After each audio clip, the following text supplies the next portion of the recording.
I always thought silence was supposed to feel peaceful. But this morning, sitting by the floor-to-ceiling windows of my downtown apartment, silence feels loud.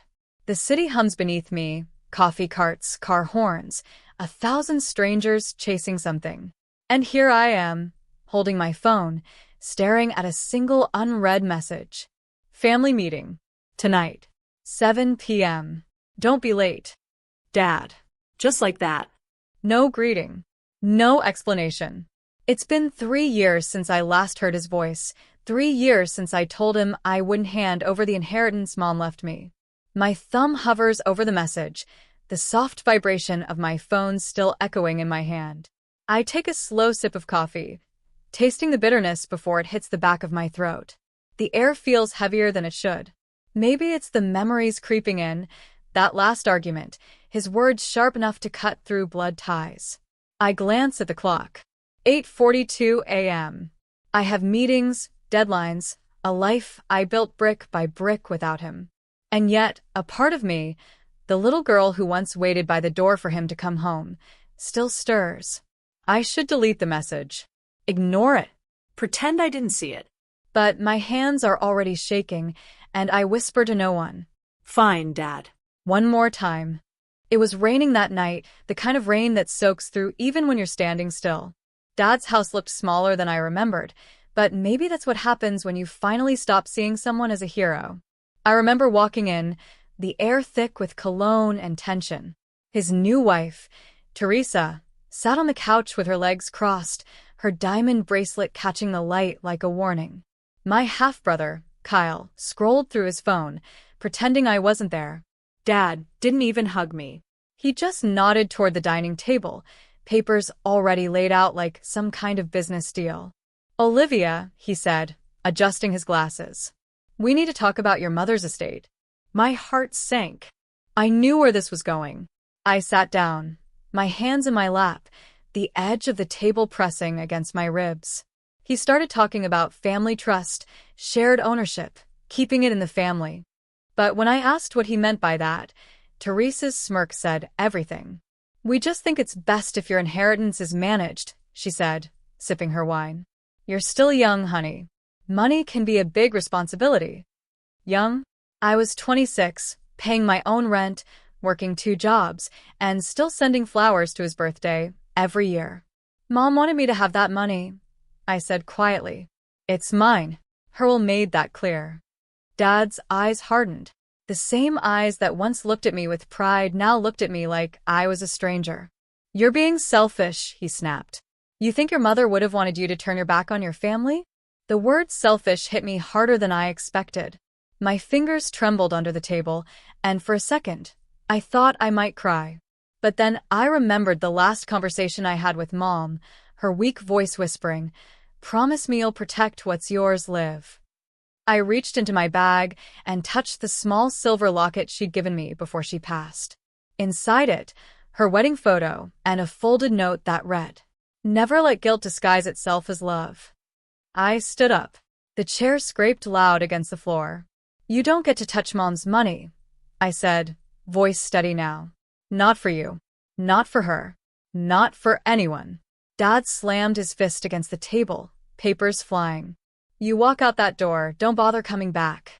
I looked him straight in the eye. You just made that easier. And then I left, into the rain, into the night, into a life I hadn't planned but was finally mine. Starting over felt like walking barefoot on glass, painful but strangely cleansing. I rented a tiny studio apartment in Portland, barely 400 square feet, one squeaky radiator, and a window that looked directly at a brick wall. I slept on a futon, ate noodles more nights than I'd like to admit, and worked long shifts at a local design firm during the day while freelancing at night. Some nights, I'd sit by that window with my laptop on my knees, staring at the blank screen until tears blurred the cursor. I'd hear Dad's voice echoing in my head, "You'll regret this, Olivia." And maybe for a while I did. But then something shifted. I met Mara Jennings, my creative director, sharp as glass, kind as sunrise. She was the first woman who looked at my work and said, "You've got something rare. Don't let anyone make you smaller to fit their comfort." She didn't just teach me design. She taught me how to take up space. She pushed me into pitches I didn't feel ready for, made me lead projects, and when I messed up, she didn't scold me. She made me try again. I remember the first time a client said my name with respect. Olivia Reed, creative lead. It sounded unreal, like a title I'd borrowed. But it was mine. Slowly, I built my own portfolio. One late night, after landing a freelance contract that doubled my monthly income, I opened Mom's locket again. I looked at that note. Never let guilt disguise itself as love. And I finally understood. Love wasn't obedience. Love was strength. Within 3 years, I launched Reed & Company. Creative, a boutique branding agency run entirely by women. We started with 2 laptops and a rented office over a bakery. The smell of cinnamon rolls filled every meeting. Clients came, word spread, and soon, our small team was designing campaigns for companies that once ignored my cold emails. I kept everything quiet. Online, I posted simple things, sunsets, quotes, maybe a picture of coffee. No one knew that behind those posts was a woman signing 6-figure deals. Dad and Teresa never reached out, not once. Maybe pride kept them silent, maybe shame. But every year, on the anniversary of Mom's passing, I'd light a candle and whisper, "I did it, Mom. I really did." There's a different kind of peace in succeeding quietly. No applause, no validation, just knowing you built something no one can take away. Still, when that message came this morning, family meeting, 7 p.m., my chest tightened in ways I thought I'd outgrown. Part of me wanted to ignore it, but another part, the woman I've become, wants to look him in the eye and show him who I became without his help. Cue the faint sound of a clock ticking, a heartbeat of suspense building. Tonight isn't about revenge. It's about closure.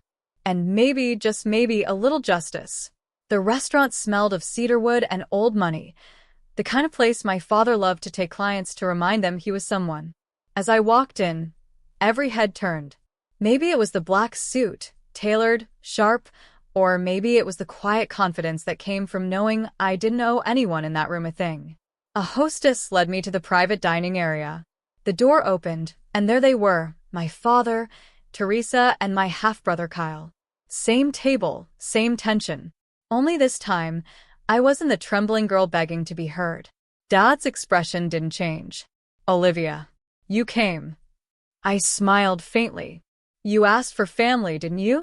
Teresa's eyes swept over me, her tone dipped in false sweetness. "You look different. Successful." "Something like that," I said, taking a seat. The table was covered in steak knives and wine glasses, but it might as well have been a battlefield. Dad cleared his throat, sliding a manila folder toward me. "We're going through a difficult time. The business hit a rough patch, and the bank's been breathing down my neck." I thought. "You thought I'd help." I finished softly. He hesitated. "You're still part of this family, Olivia. That inheritance was meant to benefit us all." I let out a quiet laugh. Not mocking, just weary. "Dad, I told you 3 years ago. That money wasn't yours to manage. And it's not mine to save you with." Teresa leaned forward, her perfume heavy. "Don't be spiteful, dear. You have more than enough, don't you?" I tilted my head. "Funny, I don't remember telling you what I have." Silence filled the room. I watched my father's jaw tighten. He hated not knowing. Hated that I'd built a world without his permission. "You think you've made it," he said.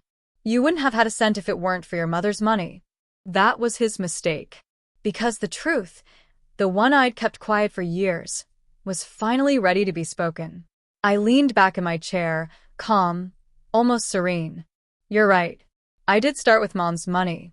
But I didn't spend it, Dad. I invested it. I built something.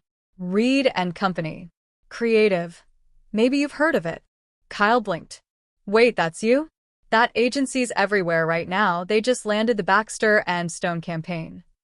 Teresa's smile faltered. My father's face went pale. "That's your company?" Yes. "Every client, every deal, every late night. I built it without you, without your approval, and definitely without your management." I reached into my bag and slid an envelope across the table. My company's latest valuation statement. You wanted to talk numbers? There you go. He opened it. His hands trembled as he read. 7 figures. More than enough to buy and sell his business twice over. No one spoke for a full 10 seconds. Only the sound of a wine glass clinking, Teresa's hand shaking as she set it down. Olivia, we didn't realize. You didn't want to realize, I interrupted gently.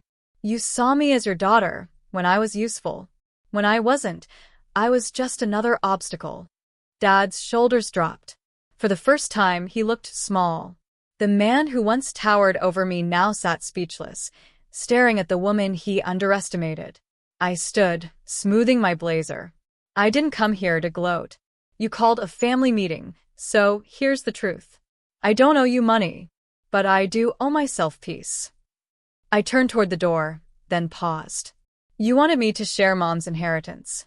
Well, I did, with the version of me who refused to give up. And then I left, leaving silence and shock behind me. 2 days passed before my father called. I almost didn't answer, but curiosity, or maybe closure, made me swipe accept. Olivia, he said quietly. Can we talk? He sounded different, smaller somehow. We agreed to meet at my office, my space, my rules. When he arrived, I saw him pause in the lobby. The glass doors bore my company's logo, Reed and CO, creative in gold lettering. He looked at it like he was staring at proof of his own misjudgment. I met him in the conference room.